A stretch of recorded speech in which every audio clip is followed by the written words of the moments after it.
अस्सलाम वालेकुम। T20 world cup 2021 का पाकिस्तान क्रिकेट टीम का पहला प्रैक्टिस मैच शुरू हो चुका है। पहला प्रैक्टिस मैच खेला जा रहा है क्योंकि दोस्तों आज 18 अक्टूबर है और पाकिस्तान क्रिकेट टीम को 18 अक्टूबर को वेस्ट इंडीज़ के खिलाफ पहला प्रैक्टिस मैच खेलना था।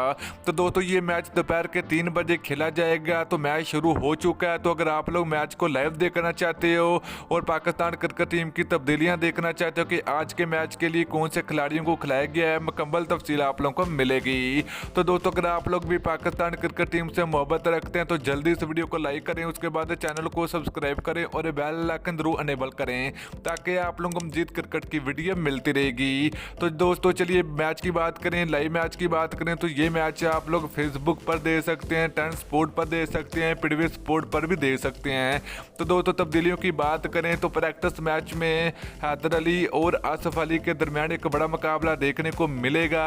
तो आसिफ अली के पास एक मौका है कि वो अच्छी परफॉर्मेंस देने के बाद ही वो जो कि इंडिया के खिलाफ होने वाले बड़े मुकाबले के लिए पाकिस्तान क्रिकेट टीम में जगह पक्की कर सकते हैं। तो दोस्तों दूसरी तरफ हैदर अली भी बहुत अच्छी फॉर्म में है, तो वो उनका भी अगर बल्ला चल गया तो फिर आसिफ अली की छुट्टी हो सकती है और हैदर अली की जगह पक्की हो सकती है। तो वीडियो अच्छी लगी है तो वीडियो को लाइक और शेयर